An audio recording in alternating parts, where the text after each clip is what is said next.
éternel, merci Seigneur que tu es parmi nous, on te rend gloire, que tu es au milieu de nous et que nous ne sommes pas seuls, Seigneur. On veut te louer et t'adorer, Seigneur, en esprit et en vérité.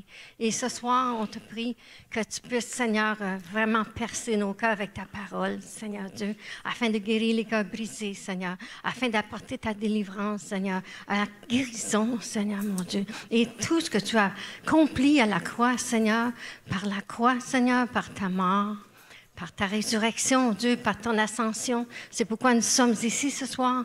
Et Seigneur, merci que nous donnes alerte pour écouter, pour entendre et que notre cœur soit ouvert pour recevoir, Seigneur, pour transformer nos vies. On veut te donner toute la gloire. On s'attend à toi, Seigneur, que tu puisses agir puissamment, mon Dieu, faire éclater ta gloire au milieu de nous, car tu es un Dieu de miracles, de signes et de prodiges. Et nous t'aimons, et nous t'adorons, et nous attendons à toi. Et toi-même, tu as dit que ceux qui s'attendent à toi, c'est ceux, Seigneur, qui vont renouveler leur force et qui vont recevoir de toi. Sois béni éternellement, ô Dieu, au nom de Jésus.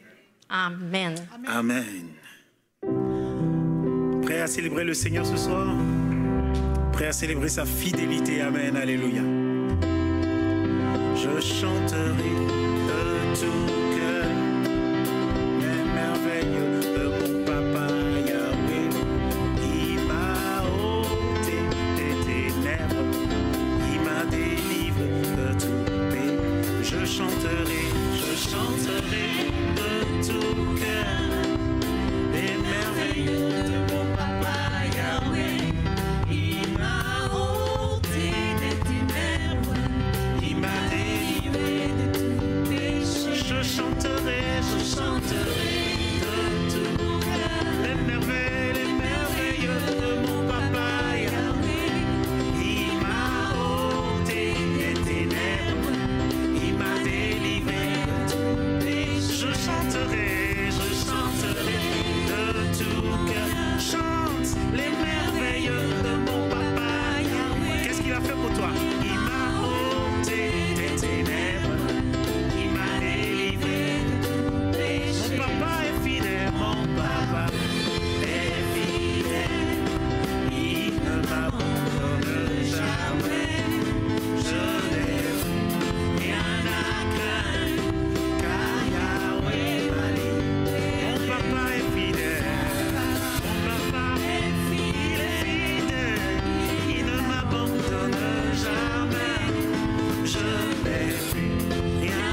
va chanter, je suis dans la joie, je veux qu'on mettiez un sourire.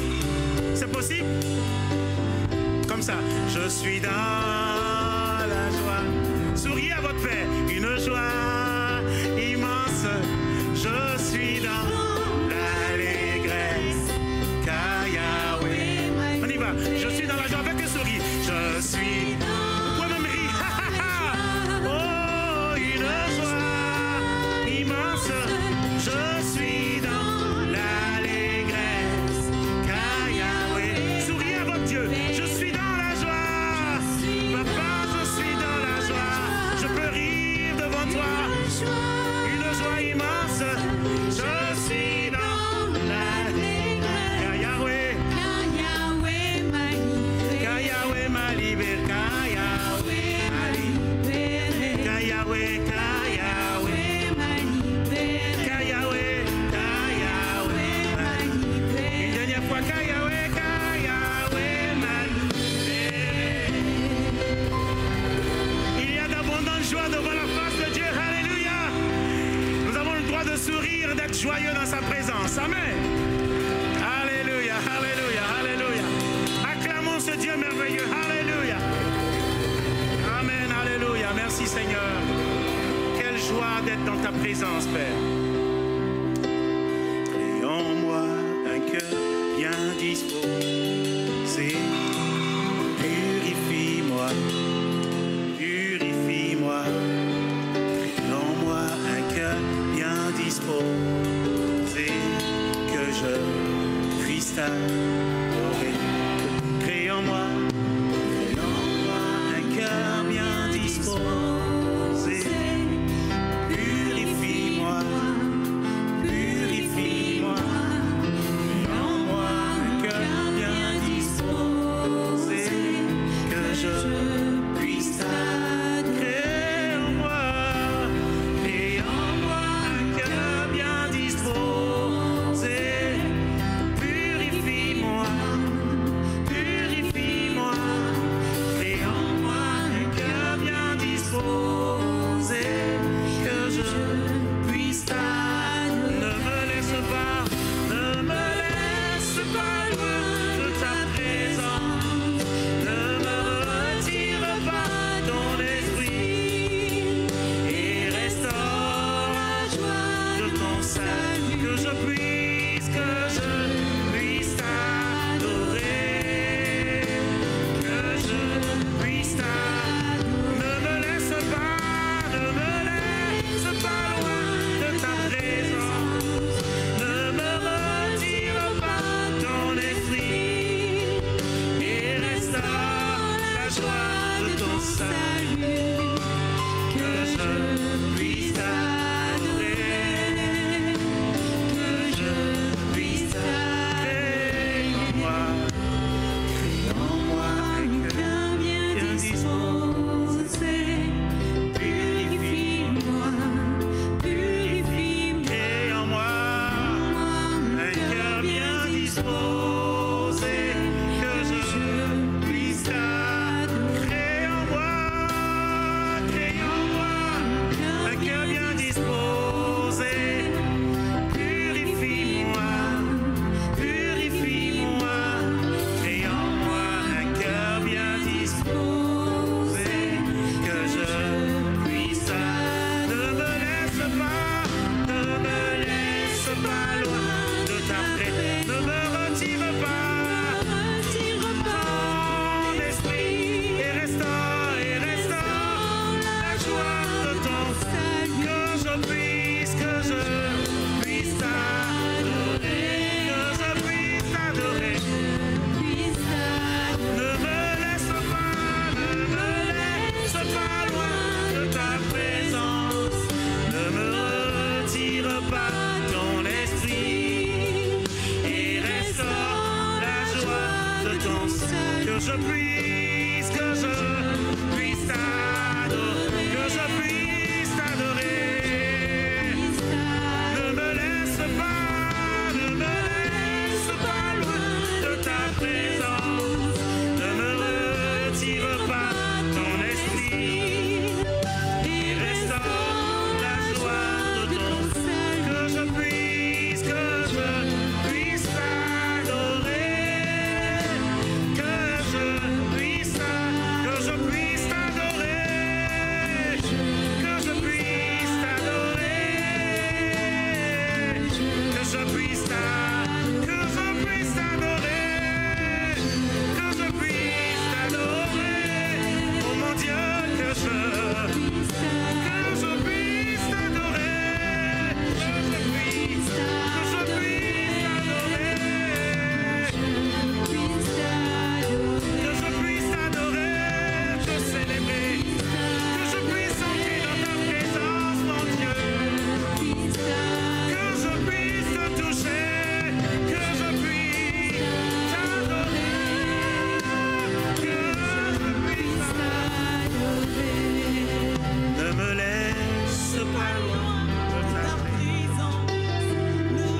Donne-nous des vêtements nouveaux pour que nous puissions te célébrer, t'élever.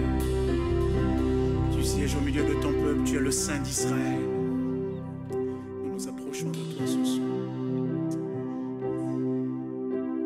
nous approchons de toi ce soir.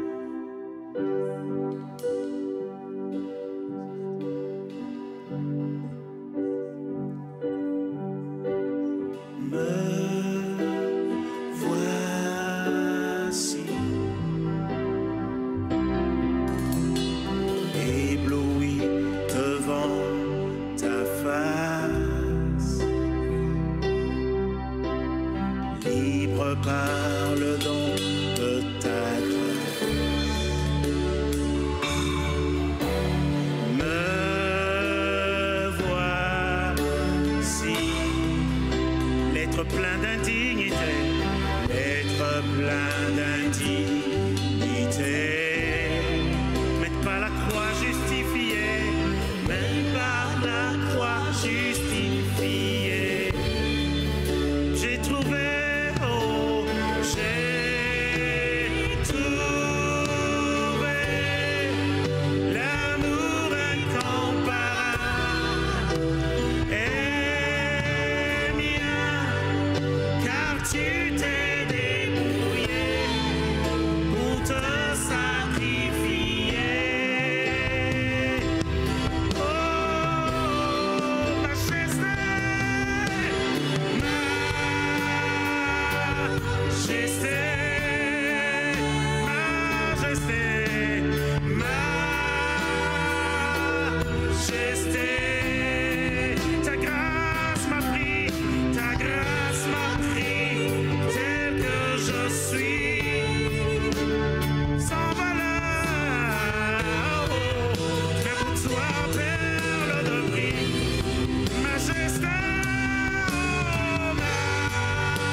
J'accorde le pardon en retour. J'accorde le pardon en retour. Me voici.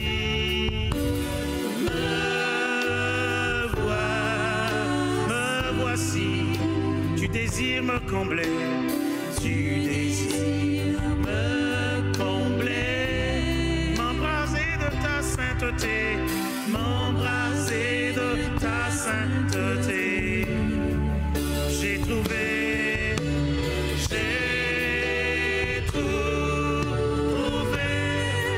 l'amour incomparable et mieux, car tu t'es dépouillé pour te sacrifier.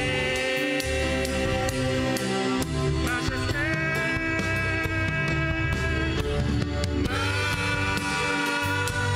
majesté.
que je suis, ta grâce m'a prise tel que je suis. Sans valeur, mais pour toi, perle de prix. Par ton amour, je suis transformé. Par ton amour, je suis transformé. En présence de ta majesté. Alléluia. Par ton amour, je suis transformé. Par ton amour, je suis transformé. En présence de ta majesté. Par ton amour, je suis transformé. Par ton amour, je suis transformé. En présence de ta majesté. Majesté.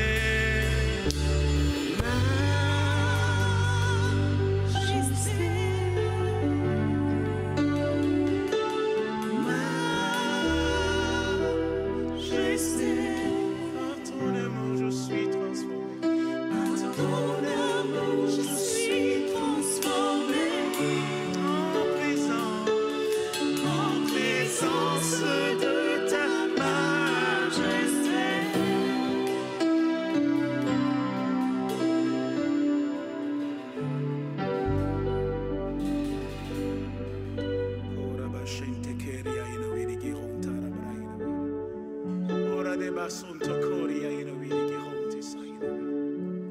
Merci pour ton amour qui nous a transformés, Jésus. Tu es le Dieu de miracles qui nous a transformés. Tu es le Dieu de compassion qui nous a accueillis. Tu es le Dieu de grâce qui nous a fait grâce. Oh Jésus, tu n'as pas regardé à qui nous étions. Tu ne regardes même pas à qui nous sommes. Tu regardes à l'œuvre de Jésus, à l'œuvre de la croix. Et ton amour parle encore pour nous. Et ce sang de Jésus, le sang de Jésus crie encore plus fort que le sang d'Abel. Alléluia. Oh, oh, oh. Alléluia.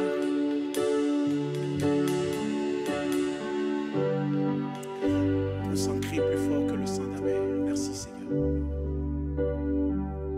Tu es là, présent parmi nous. Je t'adore, je t'adore. Tu es là, agissant parmi nous. Je t'adore.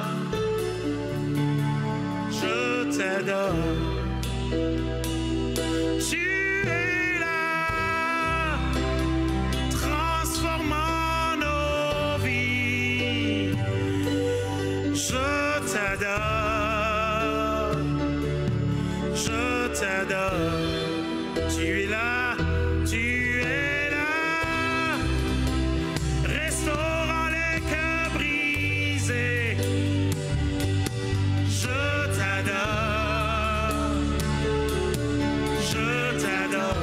Tu es là, restaurant nos vies. Je t'adore,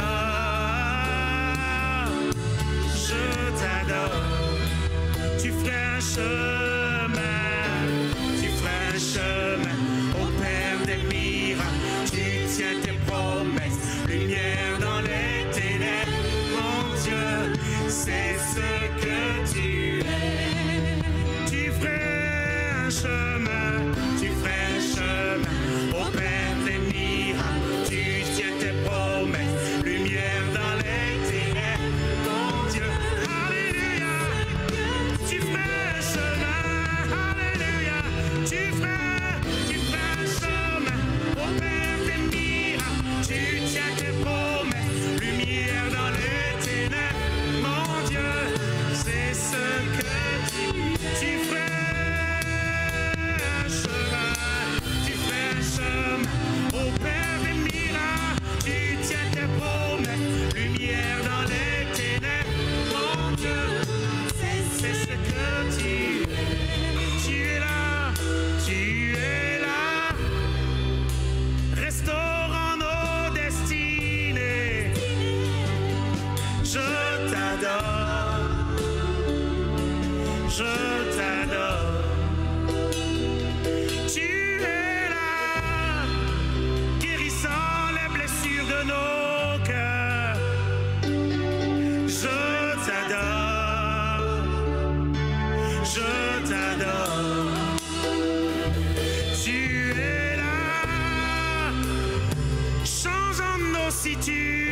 l'adoration. Je t'adore. Je t'adore. Tu es là. Tu es là. Pourvoyant à nos besoins. Je t'adore. Je t'adore. Tu ferais un chemin. Tu fais un chemin. Oh Père, proclame-le. Tu tiens tes promesses. Lumière dans les ténèbres. Mon Dieu, c'est ce que tu proclames. Tu feras un chemin. Tu feras un chemin. Oh Père des miracles. Tu tiens tes promesses. Lumière dans les ténèbres. Mon Dieu, c'est ce que tu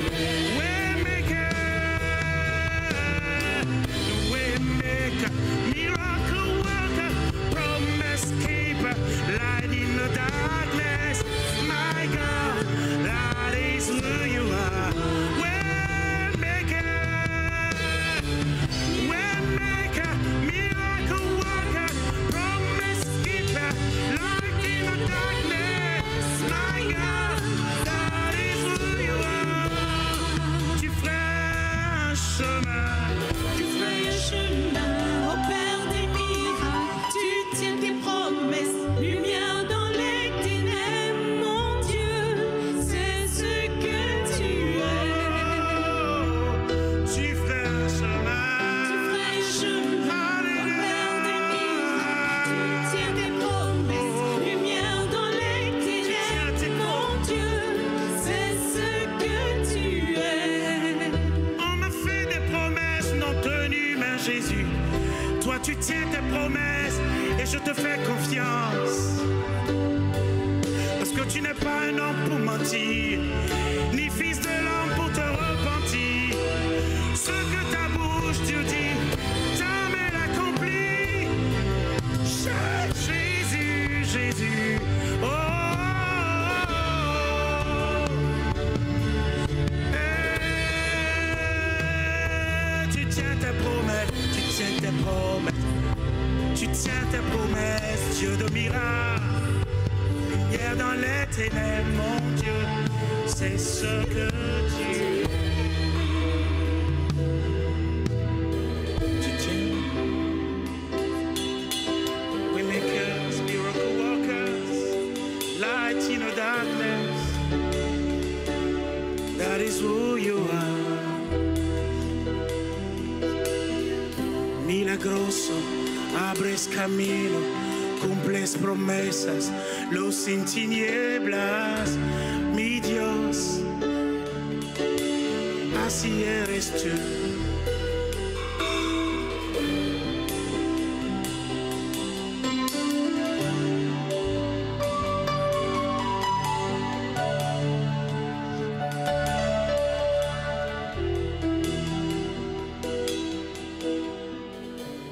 Un chemin au Père des miracles, tu tiens tes promesses, lumière dans les ténèbres, mon Dieu, c'est ce que tu es.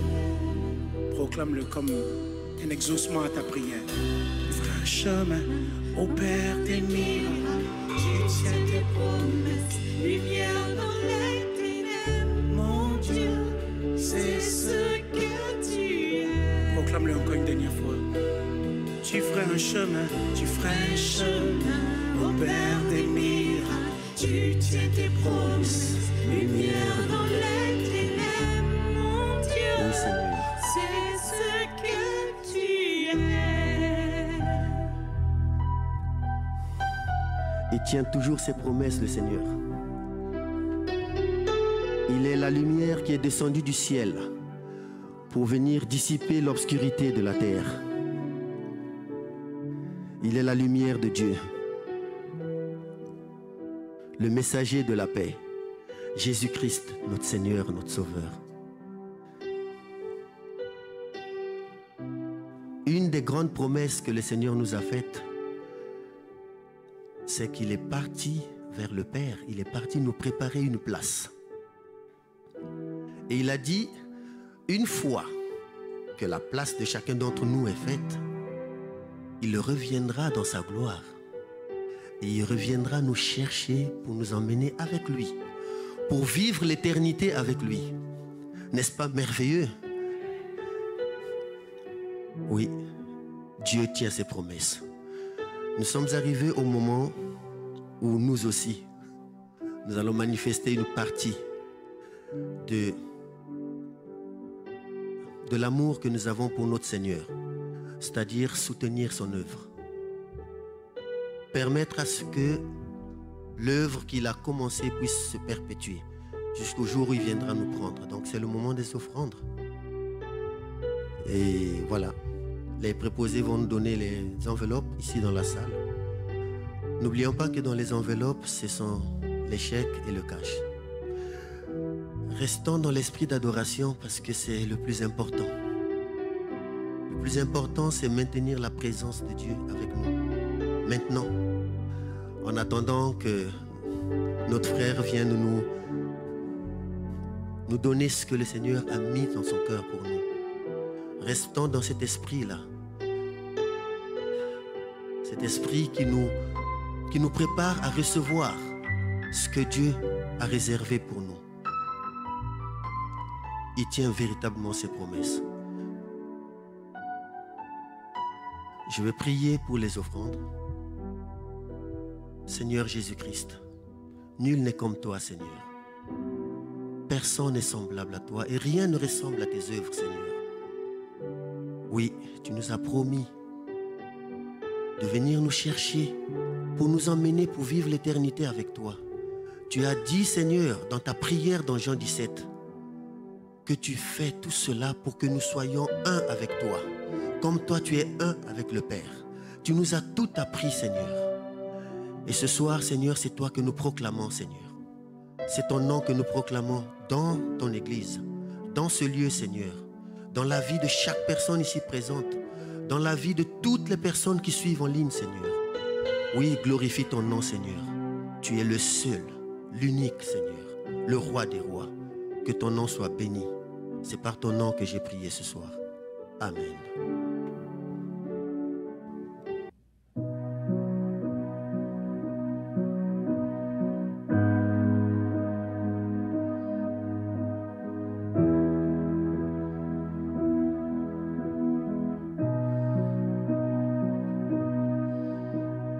Je veux invoquer le nom de Jésus sur chaque cœur et sur chaque esprit, car la paix se trouve en sa présence. J'invoque Jésus.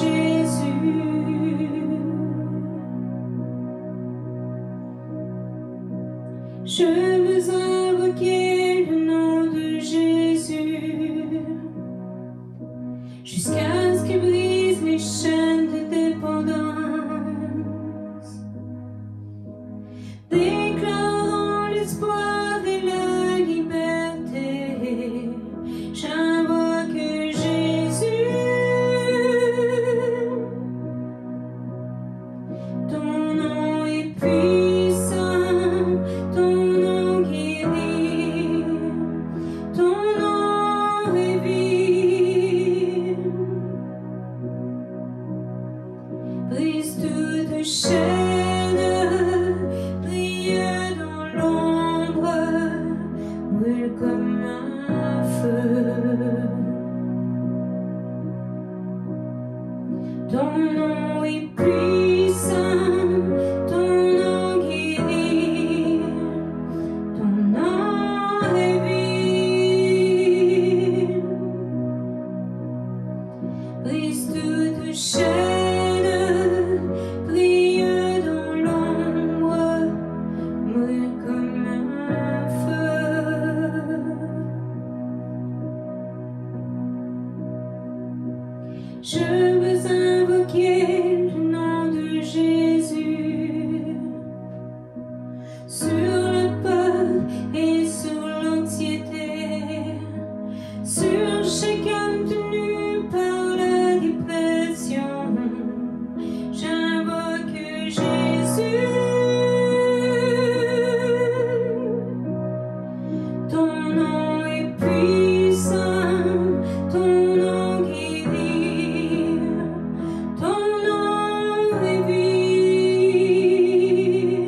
Jésus sur les montagnes et Jésus sur les rues, Jésus sur les ténèbres et sur tout ennemi. Jésus pour ma famille, je proclamerai ton nom. Jésus, ton nom est puissant, ton nom guérit, ton nom est vie. Il brise toutes les chaînes, brille dans l'ombre, brûle comme un feu.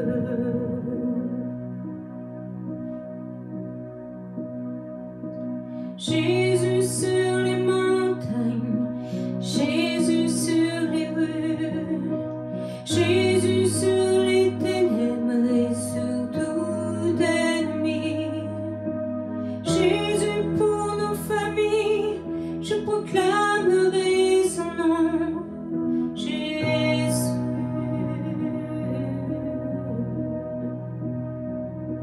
Jésus sur les montagnes, Jésus sur les rues, Jésus sur les ténèbres et sur tout ennemi. Jésus pour ma famille, je proclamerai ton nom. Jésus.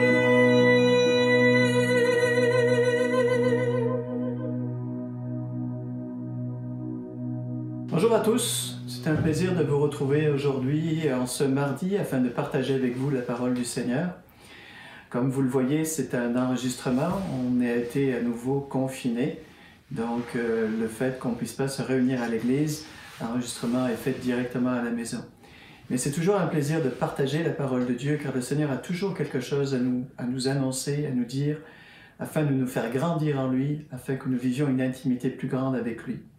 Le sujet dont je vais parler aujourd'hui est un sujet qui nous touche tous les chrétiens du monde entier, de façon extrêmement proche. Mais avant de parler du sujet, je vais lire avec vous plusieurs versets de la parole de Dieu. Et nous allons commencer ensemble par Matthieu, chapitre 8, au verset 13. Matthieu, chapitre 8, verset 13, il est écrit, Matthieu 8, 13. Puis Jésus dit au centenier, « Va, qu'il en soit fait selon ta voix. » Et à l'heure même, le serviteur fut guéri. Juste pour remettre dans le contexte, donc ce centenier qui est un Romain, donc c'est quelqu'un qui a des hommes sous ses ordres, il a un de ses serviteurs qui est malade, et alors qu'un de ses serviteurs est malade, il a entendu parler de Jésus, et il va voir Jésus. Jésus lui dit qu'il va y aller, et le centenier dit à Jésus, « C'est pas besoin que tu te déplaces.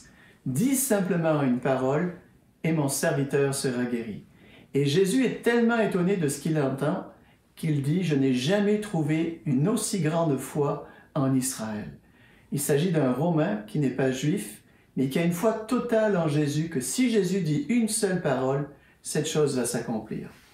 Nous allons passer à un autre verset maintenant, c'est toujours dans Matthieu, c'est le chapitre 9, et c'est le verset 27. Étant parti de là, Jésus fut suivi par 2 aveugles qui criaient « Aie pitié de nous, fils de David !» Lorsqu'il fut arrivé à la maison, les aveugles s'approchèrent de lui, et Jésus leur dit « Croyez-vous que je puisse faire cela ?» « Oui, Seigneur, lui répondirent-ils. Alors il leur toucha les yeux en disant « Qu'il vous soit fait selon votre foi. » Et leurs yeux s'ouvrirent. On va continuer, on va lire plusieurs versets comme je vous dis, on se promène dans la Bible ce matin. Donc dans Matthieu chapitre 15, on va dans Matthieu chapitre 15, verset 28. C'est une femme qui vient la voir parce que sa fille est malade et elle dit à Jésus, « Oui Seigneur, les petits chiens mangent les miettes qui tombent de la table de leur maître. » Jésus lui dit, « Femme, ta foi est grande, qu'il en soit fait comme tu veux. » Et à l'heure même, sa fille fut guérie. C'est une femme qui n'était pas juive non plus, qui ne suivait pas Jésus, mais qui avait entendu parler de Jésus, qui est venue et qui a demandé à Jésus de guérir sa fille. Elle n'a pas apporté sa fille à Jésus, elle n'a pas apporté demandé à Jésus de le suivre, mais elle a cru que si simplement Jésus disait une parole, sa fille serait guérie. Alors on va continuer encore. On fait une petite promenade dans la parole de Dieu aujourd'hui et on voit les miracles que le Seigneur a accomplis. On va dans Marc au chapitre 10 et le verset 50. Donc là, il s'agit de Jésus qui va de village en village. À un moment donné, il traverse un village et là, il y a un aveugle qui est en train de mendier. Et il se mit à crier. Au verset 47, il dit, il entendit que c'était Jésus de Nazareth, il se mit à crier, « Fils de David, Jésus, aie pitié de moi !» Plusieurs le reprenaient pour le faire taire, car il criait beaucoup plus fort. « Fils de David, aie pitié de moi !» Jésus s'arrêta et dit, « Appelez-le. » Ils l'appelèrent et, en lui disant, « Prends courage, lève-toi, il t'appelle. » L'aveugle jeta son manteau et se leva d'un bond et vint vers Jésus. Jésus, prenant la parole, lui dit, « Que veux-tu que je te fasse ?» « Rabouni, lui dit l'aveugle, que je retrouve la vue. » Et Jésus lui dit, « Va, ta foi t'a sauvé. » Et aussitôt il retrouva la vue et il suivit Jésus dans le chemin. C'est intéressant de voir dans ce passage que l'aveugle s'est levé d'un bond. On parle d'une personne qui ne voit pas, il entend une foule qui passe, il entend du bruit, c'est inhabituel. Il n'est pas habitué à entendre ce bruit autour de lui, il mendie toujours à la même place. On comprend qu'il est aveugle, il ne peut pas travailler, il ne peut pas avoir de vie sociale, donc la seule chose qui lui reste pour gagner un peu d'argent et pour pouvoir vivre, c'est de mendier. Et il mendie toujours à la même place, au même endroit, et ce jour-là, il entend qu'il y a un bruit ordinaire, qui sort de l'ordinaire. Il entend qu'il y a du monde, qu'il y a de l'agitation, et là il demande autour de lui qu'est-ce qui se passe, il ne voit pas, il ne sait pas. Et là on lui dit, c'est Jésus de Nazareth, c'est le prophète, c'est celui qui guérit les malades. Il avait entendu parler de Jésus, il avait entendu parler de celui qui guérissait. Et là, il va se mettre à crier parce qu'il ne voit pas Jésus, il ne sait pas où est Jésus. Il entend le bruit d'une foule, mais il ne voit pas où ce Jésus se trouve. Alors il crie pour être entendu. Et pour finir, Jésus l'appelle, il s'approche, et quand on lui dit « Va », il t'appelle, l'aveugle se lève d'un bond. Il se lève d'un bond. Alors nous allons regarder un peu tous ces passages que j'ai lus, mais je vous parle de ça afin que vous gardiez ça en mémoire, et on va revenir sur ces passages un peu plus tard. En tant que chrétien, toute notre foi, toute notre vie chrétienne est basée sur la foi. Nous avons cru un jour que si Christ était mort sur une croix, c'est parce que nous étions des pécheurs, et parce que nous avions péché contre Dieu, un jugement devait être rendu. Mais nous avons cru que dans son amour, Dieu avait envoyé son Fils unique, Jésus, afin que quiconque croit en lui ne périsse pas, mais qu'il ait la vie éternelle. C'est nous, c'est vous, c'est moi qui aurions dû mourir sur cette croix à cause de notre péché. C'est contre nous que le jugement aurait dû être rendu. Mais un innocent qui n'avait pas péché a pris à notre place ce jugement et il est mort sur la croix. Et nous, qu'est-ce que nous avons fait? Nous l'avons cru. Nous avons accepté ce que Jésus a fait pour nous et ce jour-là, nous sommes devenus chrétiens. On n'est pas devenus chrétiens parce que nos parents allaient à l'église ou nos grands-parents. On n'est pas devenu chrétien parce qu'un jour on était des enfants et on nous a mis 3 gouttes d'eau sur le front. On est devenu chrétien le jour où nous avons cru que Jésus-Christ était mort sur la croix pour nous sauver, pour nous donner la vie éternelle. Nous croyons que Jésus-Christ est mort, mais qu'il est ressuscité. On a fêté la Pâque le week-end dernier, et à la Pâque, nous avons annoncé clairement que Jésus est ressuscité, que la mort n'a pas eu de pouvoir sur lui, et qu'aujourd'hui il est assis à la droite de Dieu, qu'il est vivant, qu'il nous entend, qu'il est avec nous tous les jours jusqu'à la fin du monde. Ça, c'est la base de toute notre vie chrétienne. C'est la foi en Jésus-Christ. La foi en ce que Dieu a envoyé son Fils, la foi en ce que Dieu l'a ressuscité, la foi que Dieu est avec nous et que Christ est avec nous tous les jours, et la foi que nous avons la vie éternelle. Pas parce que nous sommes meilleurs que les autres, mais parce que nous savons que Jésus-Christ est mort pour nous et que le jugement qui est tombé sur nous nous a été, comment dire, enlevé. Nous avons été rachetés par le sang de Christ. Ça, c'est une base essentielle dans notre vie chrétienne, la foi.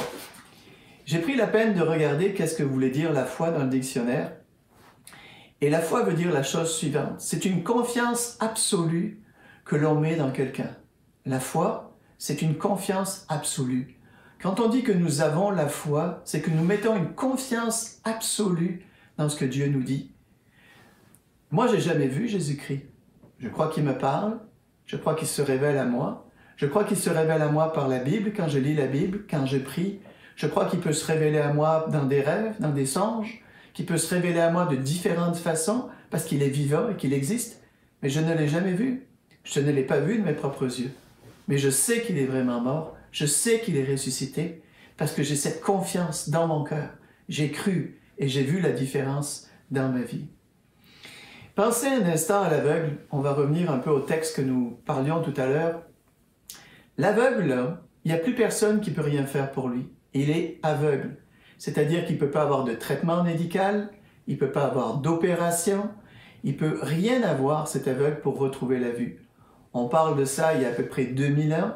Nous ne connaissions pas la science que nous connaissions, et même aujourd'hui, quelqu'un qui est aveugle, la science ne peut pas faire grand-chose pour lui. C'est un homme dont la vie était condamnée à venir tous les jours à la même place, se tenir au même endroit et mendier. C'était ça, tout son avenir, toute sa destinée. Sa destinée était de mendier jusqu'à la fin de sa vie, vivre dans la noirceur tous les jours, ne jamais voir le soleil, ne jamais voir les lumières, ne jamais voir les couleurs, ne jamais pouvoir cuisiner, ne pouvoir faire grand-chose, sans aucun espoir. Sans aucun espoir. Et un jour, il a simplement entendu parler de Jésus. Un Jésus qui a guéri des malades, un Jésus qui a ressuscité des morts, un Jésus qui a rendu la vue à des aveugles. Et dans son cœur, il y a un espoir qui est venu. Mais ce Jésus, il ne pouvait pas le rencontrer. Comment aller à la rencontre de ce Jésus? Il ne voyait pas. Comment savoir où ce Jésus se trouvait? Internet n'existait pas. Comment savoir? Cet aveugle n'avait aucun espoir. Mais le jour où il a entendu que dans cette foule, c'est Jésus qui passait, c'était pas des Romains qui se promenaient, c'était pas César qui est venu visiter la ville, mais c'était ce Jésus, dans son cœur, il a mis une confiance absolue en Jésus, en sachant que si Jésus avait guéri les autres, il pouvait le faire pour lui. Il s'approche de Jésus et Jésus lui dit « Que veux-tu que je fasse ?» Il lui dit que je retrouve la vue. Et Jésus va lui répondre « Qu'il en soit fait selon ta foi ». C'est-à-dire, tu as mis ta confiance en Dieu, tu as cru en Dieu, tu as cru que Dieu pouvait te guérir, tu as cru que Dieu pouvait intervenir, tu mets ta foi dans ces choses, une confiance absolue, alors qu'il en soit fait selon ta foi. C'est une parole extrêmement puissante, très très très puissante. C'est une parole dont on doit comprendre la profondeur et la puissance aujourd'hui, et je vais développer un peu plus là-dessus aujourd'hui. C'est vraiment important. Le centenier était comme cet aveugle. Le centenier n'a jamais douté un instant que si Jésus disait une seule parole, même s'il ne touchait pas son serviteur, une seule parole, il avait une confiance absolue dans la parole de Jésus. Si Jésus disait « ton serviteur est guéri », alors il savait qu'il serait guéri. Et il va même plus loin en disant « Jésus, ne te déplace même pas, c'est même pas la peine que tu viennes le toucher. Si tu dis une parole, il va guérir. » Une foi absolue. Une confiance absolue. Je dirais c'est une certitude absolue, comme une encre dans l'âme, que ce que dit Jésus est vrai, que ce que dit Jésus est véritable, que ce que dit Dieu est véritable, que ce qui est écrit dans la parole de Dieu est vrai, que les promesses qu'il nous a faites sont vraies et certaines. Une chose extrêmement importante, c'est que ça n'a pas été basé sur des émotions. Le centenier, l'aveugle, n'a pas dit si j'ai une émotion particulière, Jésus va peut-être me guérir. Peut-être que si j'ai un sentiment particulier, peut-être que je vais être guéri. Ou peut-être si j'ai cette idée, une idée nouvelle, Jésus va peut-être me guérir. Ou si j'ai le feeling, on parle de feeling en ce moment, on aime ça avoir le feeling, sentir les choses. Mais c'est pas ça qui s'est passé, ni pour le centenier, ni pour la madame qui est venue intercéder pour sa fille, ni pour les autres aveugles ou les autres malades qui sont venus. Ils ne sont pas venus en ayant un feeling. Peut-être que Dieu va me guérir. J'ai le feeling qu'aujourd'hui, ça va arriver. J'ai le feeling que ça sent quelque chose. Ça n'a pas dépendu de ça. Ça ne dépendait pas des circonstances. Ça dépendait dans une confiance absolue dans la parole de Dieu. Dieu avait dit « tu seras guéri ». Il y avait une confiance totale dans cette parole. Complètement totale. Et ça, c'est vraiment important de comprendre. Ça dépend pas notre foi ne dépend pas des circonstances.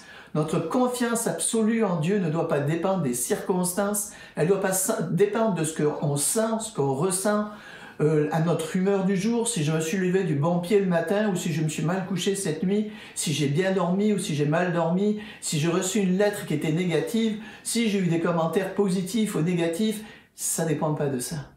Ça dépend dans une confiance absolue de ce que Dieu nous dit. Et ça, c'est vraiment important de le comprendre. Bien souvent, dans la vie chrétienne, les gens vont sentir, et c'est formidable, on peut louer le Seigneur et sentir sa présence, on peut prier et sentir sa présence, on peut vivre intensément des émotions et des sentiments avec Dieu. Et c'est correct, parce que Dieu est une personne, il a des émotions envers nous, il nous aime, il manifeste son amour. Mais nous devons faire attention de ne pas croire dans la parole de Dieu simplement en nous basant sur des sentiments et des émotions, mais de croire de façon absolue en la parole qui nous dit, que je le sente ou que je ne le sente pas, que je me sente bien cette journée-là ou que je me sente mal dans cette journée-là. Croire en cette parole, qu'elle est absolue et qu'elle est pour moi. Et le mot absolu a vraiment toute son importance.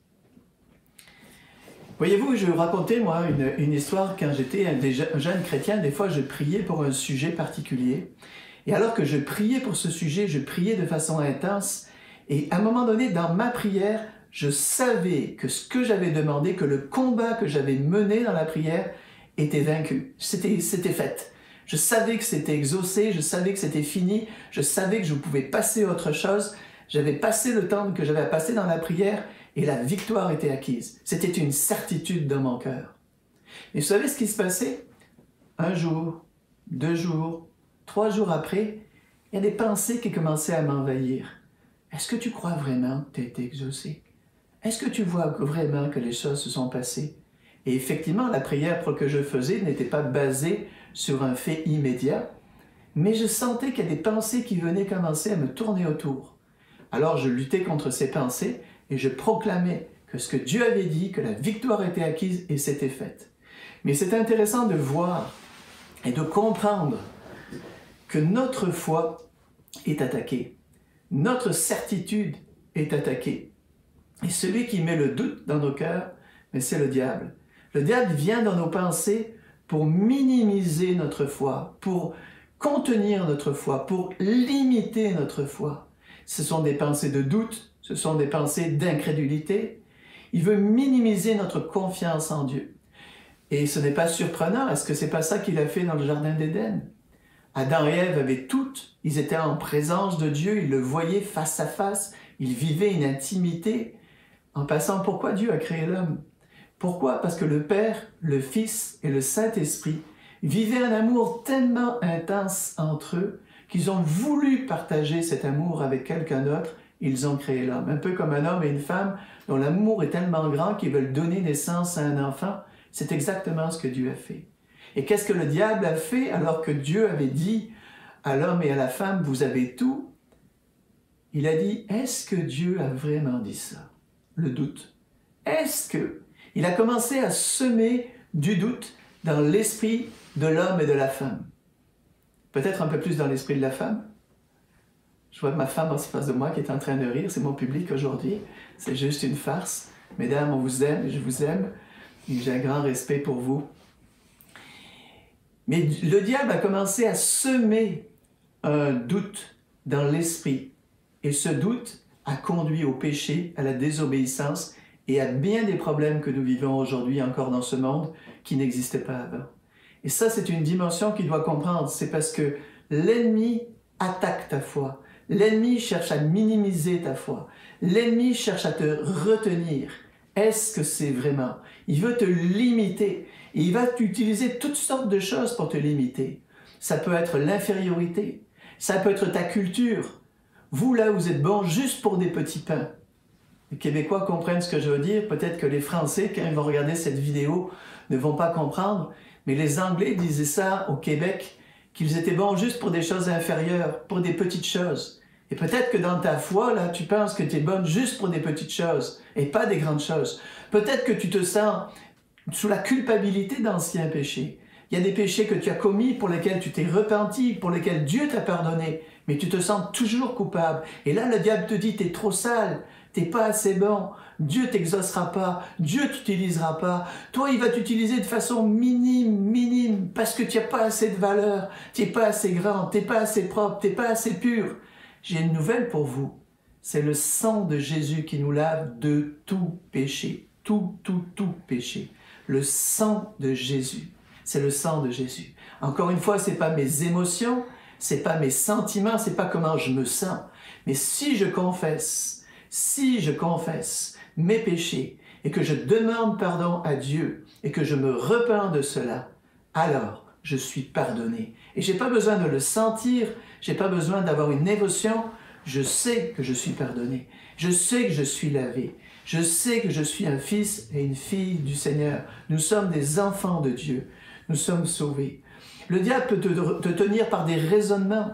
Moi, je suis étonné des fois des questions que les chrétiens posent, et quand j'entends les questions qu'ils posent, c'est une bonne chose de se poser des questions, mais des fois des questions, je me dis, waouh, c'est l'ennemi qui est en arrière de ça.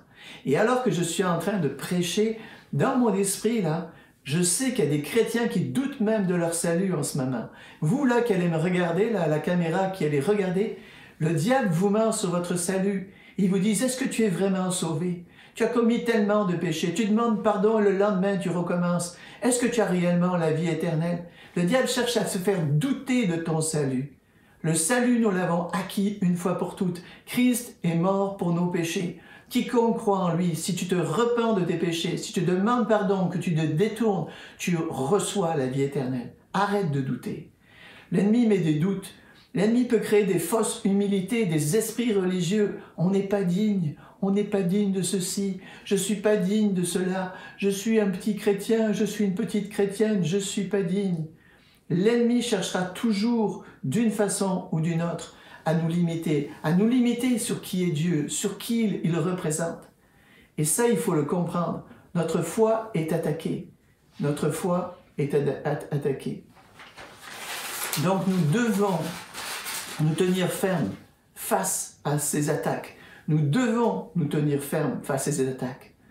C'est intéressant de voir que les disciples sont venus vers Jésus à un moment donné, ils ont reçu une autorité, ils ont dit à Jésus, les démons nous obéissent, les malades sont guéris, etc., etc. Donc ils ont reçu une autorité, pourtant ils sont demandés à Jésus, augmente-nous la foi. Augmente-nous la foi. Nous avons le droit de venir à Christ et de reconnaître nos manquements. Nous avons le droit de vouloir plus du Seigneur. Nous avons le droit de demander plus de la part de Dieu, plus d'autorité, plus de puissance, plus de sagesse, plus d'intelligence, plus de foi. Nous avons le droit de venir au Seigneur. Nous avons le droit de venir au trône de Dieu. Nous sommes ses enfants. Il est notre Père bien-aimé. Et de lui dire, Seigneur, viens nous donner davantage. Viens augmenter notre foi. Oui, Seigneur, j'ai douté. Oui, j'ai reculé par moments. Mais viens dans mon cœur. Viens, Seigneur Jésus. Et délivre-moi de toutes les pièges et de toutes les choses que l'ennemi veut mettre. Les promesses que Dieu nous fait sont immuables. Immuables, ça veut dire qu'elles ne peuvent pas changer. Dieu, là, il ne change pas, quand il dit quelque chose, il ne change pas le lendemain d'avis. Des fois, là, vous qui êtes en train de m'écouter, peut-être que vous avez eu un père ou une mère qui vous ont fait des promesses, mais qui ne les ont jamais tenues. Ils vous disent quelque chose et ils ne le font pas. Et c'est une fois, c'est deux fois, c'est trois fois. Et pour finir, ça crée une frustration dans la vie de la personne. Cette frustration qui existe, elle met un doute. Quand la 10e fois, ton père ou ta mère te fait une promesse, mais tu ne le crois plus. Tu dis, bof, ça va être comme les autres. Encore une fois, il va promettre quelque chose et pour finir, il va trouver une excuse, il ne va pas le faire. Et parfois, c'est la même chose avec Dieu. Quand on vient avec ces blessures du passé qui n'ont pas été guéries, on arrive vers Dieu, on lit sa promesse, mais au fond de nous, on se dit, bof, bof, c'est encore une promesse. La promesse, elle ne sera pas tenue. Il y a des gens qui pensent que tous les hommes, c'est des mauvaises personnes. Il y a des hommes qui pensent que toutes les femmes, c'est des mauvaises personnes. Parce qu'il y a tellement eu de blessures, de frustrations, de choses difficiles que ces gens ont vécues. On n'enlèvera rien à la souffrance des personnes, ce par quoi elles peuvent passer. Mais Dieu n'est pas comme ça. Ce qu'il promet est vrai. Ce qu'il dit est vrai. Sa parole est vraie. Son amour est vrai. Ses promesses sont vraies. Quand il nous fait une promesse, il la tient. Quand il te dit « je serai avec toi tous les jours jusqu'à la fin du monde », c'est vrai. Quand il te dit « tu as la vie éternelle », c'est vrai. Quand il te dit « tu peux trouver la guérison, la restauration, la délivrance, la prospérité, la liberté en moi », c'est vrai. Tout est vrai. Je suis avec toi tous les jours jusqu'à la fin du monde. Je suis avec toi. Tu peux me faire confiance. Je ne suis pas ton père. Je ne suis pas ta mère. Je ne suis pas la personne qui t'a trahi. Je ne suis pas la personne qui t'a menti. Je ne suis pas la personne qui t'a joué dans le dos. Je ne suis pas la personne qui te critique. Je ne suis pas la personne qui te ment. Je suis l'Éternel. Je suis. C'est une parole véritable et certaine. C'est une parole extrêmement importante. Et vous savez, vous vous demandez où est-ce que je veux m'en aller, parce que j'ai un message pour vous aujourd'hui. Dans le monde d'aujourd'hui, si vous regardez un peu à l'extérieur, ce que les gens aiment, ils aiment beaucoup les super-héros. À la télévision, les super-héros dans les jeux vidéo, ils aiment les super-héros. Pourquoi? Parce qu'un super-héros, c'est quelqu'un de super gentil, super fin. Il vient délivrer, libérer des méchants. Il vient s'opposer au mal. Il a des dons extraordinaires. Il a une puissance extraordinaire. Il fait des choses que les autres ne peuvent pas faire. Waouh! C'est un super-héros. Ça, le super-héros, c'est vraiment à la mode aujourd'hui. Parce que les gens veulent se trouver, s'identifier à ça. Ils aimeraient ça, avoir un super-héros, une super personne qui est avec eux. Les super-héros. J'ai une grande nouvelle pour vous aujourd'hui. Une très, très grande nouvelle. Premièrement, nous avons un super-héros les uns et les autres, et son nom est Jésus. Super-héros. Il n'y a aucun super-héros qui a donné sa vie pour te sauver. Aucun. Lui, il l'a fait. Il a accepté la flagellation, il a accepté la crucifixion qui était une mort horrible, où on te pendait par des clous et tu mourais par suffocation après des heures et des heures. Il a accepté toutes sortes d'abus, il a accepté de se faire traiter de toutes sortes de noms. On a dit de lui que c'était un alcoolique, on a dit de lui qu'il aimait les prostituées. On s'est attaqué à sa réputation. On s'est, malgré le bien qu'il a fait aux gens, c'est les mêmes personnes qui ont dit crucifie-le. Les mêmes personnes qu'il a certainement guéri étaient dans la foule pour dire crucifie-le. T'es un super-héros dans ta vie, un vrai super-héros. Mais j'ai une bonne nouvelle pour toi. Non seulement tu es un super-héros dans ta vie, mais tu es toi-même un super-héros. Les chrétiens ne comprennent pas qu'on est des super-héros. Nous sommes tous des super-héros en tant que chrétiens. Nous avons tous des super-dons. Christ vit en moi. Christ vit en nous. Christ, celui qui a créé ce monde. Je regarde par la fenêtre en ce moment, je vois les nuages, je vois des arbres. C'est lui qui l'a créé. Trouve-moi une seule personne sur cette terre qui s'appelle Bouddha ou n'importe qui a créé le ciel, la terre, la mer, qui a créé les hommes, les femmes et tout ce qui s'y trouve. Tu n'en trouveras pas. Pense seulement à l'être humain, aussi complexe qu'il soit. Juste penser à l'œil, tout ce que l'œil comporte pour que nous puissions voir les couleurs, etc., pour que le sang circule, nos cellules, nos neurones et toutes les choses qui sont... C'est ton Père qui les a créées. Et Jésus-Christ vit en toi. Tu es un super-héros. Dieu t'a donné des super dons. Bien sûr que nous avons des dons différents les uns et les autres, mais nous sommes tous remplis de super dons. Des dons extraordinaires que Dieu nous a donnés. Que ce soit dans la louange, que ce soit dans la prière, que ce soit dans la prophétie, que ce soit dans la guérison, que ce soit dans n'importe quel domaine. Tu peux avoir un don de cuisine. Et cet don de cuisine, tu peux en faire profiter les uns et les autres autour de toi. Tu peux avoir un don de libéralité, de faire du bien aux autres, de nourrir les plus faibles, de prendre soin des plus faibles. Tu peux avoir un don de guérison. Tu es une super et tu es un super héros, rempli du Saint-Esprit, rempli de puissance. Cesse de te faire voler par le diable. Cesse de te faire mentir par le diable. Que les mensonges qu'il te dit de qui tu es, ce sont des mensonges. Cesse de te faire voler, car tu es un super et une super-héros. Et tu dois entrer dans cette dimension, car aujourd'hui le Seigneur te pose une question, il s'adresse à toi. Que veux-tu que je te fasse? Et la réponse que tu vas donner, c'est ça qui va changer ta vie, parce qu'il va dire qu'il en soit fait selon ta foi. Est-ce que tu as une confiance absolue en moi? ou tu n'as pas confiance en moi? Est-ce que tu crois les mensonges qui sont dits par le diable dans tes pensées, ou tu as une confiance absolue en moi? Et si tu as besoin de te débarrasser de certaines choses du passé, d'un père qui t'a abusé, un père qui n'a pas tenu ses promesses, une mère qui n'a pas tenu ses promesses, ou peu importe ce qui est venu te trahir, libère-toi de cela. Parce que le Seigneur te pose la question, que veux-tu que je te fasse? Et la réponse qu'il va te donner, c'est qu'il en soit fait selon ta foi. Tu as une responsabilité devant Dieu. Dieu a mis en toi tous les outils pour que tu sois ce super-héros, que tu rentres dans une destinée. Il y a une destinée devant toi, il y a un chemin devant toi. Dieu a préparé des œuvres d'avance dans lesquelles il veut que tu rentres. Et j'aimerais lire avec vous un passage maintenant dans Éphésiens, au chapitre 1. Éphésiens, chapitre 1. Je vais lire avec vous Éphésiens, chapitre 1. Le verset 19 qui dit la chose suivante. Quelle est envers nous qui croyons l'infinie grandeur de sa puissance, on parle de Jésus, se manifestant avec efficacité par la vertu de sa force. Il l'a déployé en Christ en le ressuscitant des morts et en le faisant asseoir à sa droite dans les lieux célestes, au-dessus de toute domination, de toute autorité, de toute puissance, de toute dignité, de tout nom qui peut se nommer, non seulement dans le siècle présent, mais encore dans le siècle à venir. Il n'y a rien qui soit insoumis dans le nom de Jésus. Tout lui est soumis. Tout est sous ses pieds. Mais attends la suite. Chapitre 2, verset 4. Mais Dieu, qui est riche en miséricorde, à cause du grand amour dont il t'a aimé, dont il nous a aimés, nous qui étions morts par nos offenses, il nous a rendus à la vie avec Christ. C'est par grâce que nous sommes sauvés. Il nous a ressuscités ensemble et il nous a fait asseoir ensemble dans les lieux célestes en Jésus-Christ, afin de montrer dans les siècles à venir l'infinie richesse de sa grâce envers nous en Jésus-Christ. Mon frère, ma sœur, toi comme moi, nous sommes assis avec Christ. Nous sommes dans cette position d'autorité avec Christ, assis au-dessus de toute domination, de toute autorité, de tout pouvoir, de toute dignité, de tout nom qui peut se nommer.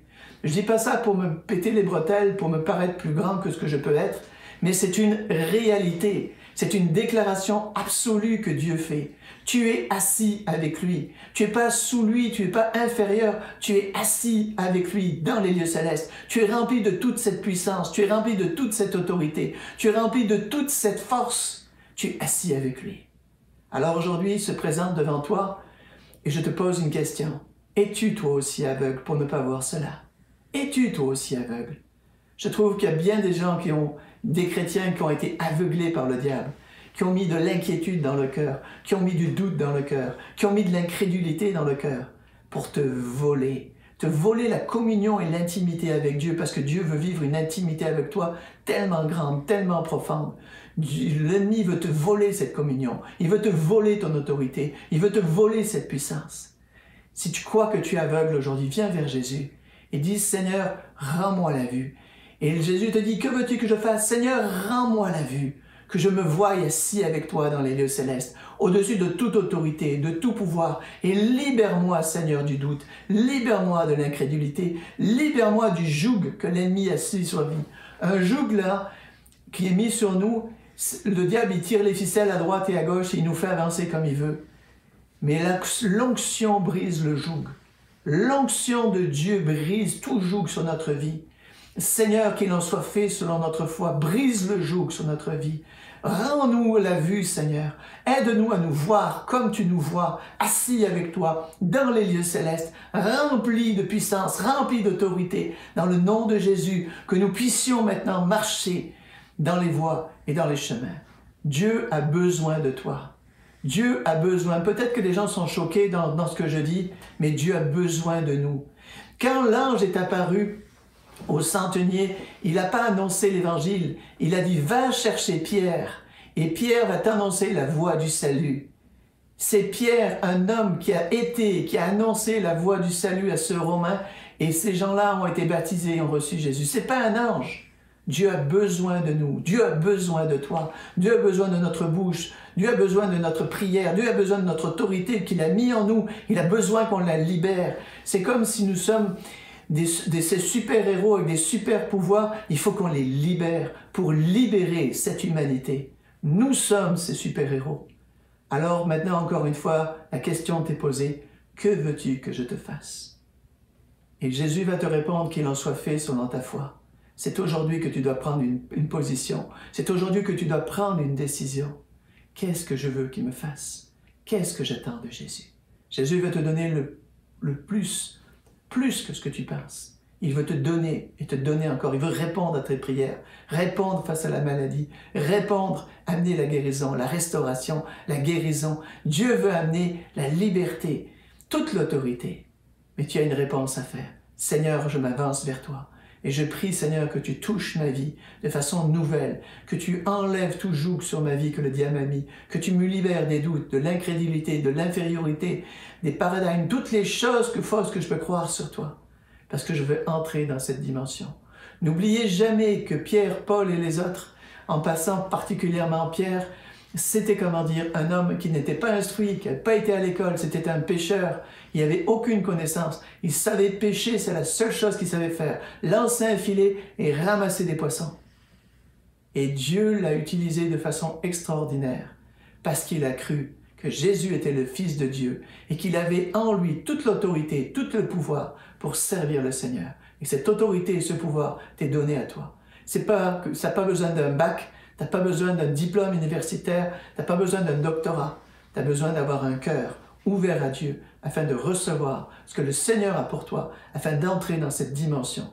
Et plus que jamais, Dieu veut nous utiliser. Plus que jamais, Dieu veut nous utiliser parce que des choses s'en viennent.